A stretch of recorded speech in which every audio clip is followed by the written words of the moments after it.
5 tempat paling best untuk explore dekat map baru PUBG Mobile Rondo. Rondo ni adalah map yang sama besar dengan Miramar, 8 kali 8 km, tetapi dia mempunyai lebih banyak kawasan darat untuk korang main. Pertama sekali, stadium. Stadium ni senang je korang nak kena pasti dalam map sebab dia adalah satu kawasan yang besar dan korang boleh nampak bumbung dia daripada map tu sendiri. Turun dekat situ ada kawasan yang luas untuk korang loot dan dekat tengah-tengah ada satu pentas yang korang boleh feeling-feeling ala konsert macam tu. Bayangkan korang ada kawan-kawan ramai-ramai, korang emote beramai-ramai buat konten, lepas tu menari. Fast track ni adalah lita yang panjang dan kebetulan pula dia akan spawnkan kenderaan dekat kawasan situ. Apa yang boleh buat Bayangkan korang main dengan member-member, korang boleh main lumba-lumba dekat atas lita tu. Dan sambil lumba, sambil tembak antara satu sama lain, lu tengok siapa hidup lebih lama. Tapi hati-hati jangan tergelincir keluar track pula. Yang unik pasal bambu ni adalah dia punya buluh dia korang boleh potong untuk jatuhkan.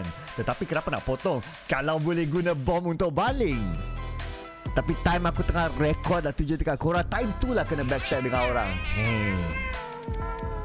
Yang keempat, Yulin. Bila korang masuk je Yulin, korang akan dijemput dengan gerbang yang besar. Dan arkitektur kawasan Yulin ni adalah star-star yang lama. Dekat kawasan luar Yulin ada juga pokok-pokok sakura yang sangat cantik lah. Mana tahu korang boleh dating dekat situ kan. Dekat tengah-tengah Yulin ada kolam yang besar. Dan kalau korang berjalan di atas kolam tu, pergerakan korang akan perlahan. Jadi hati-hati jangan ambil fight dekat situ lah.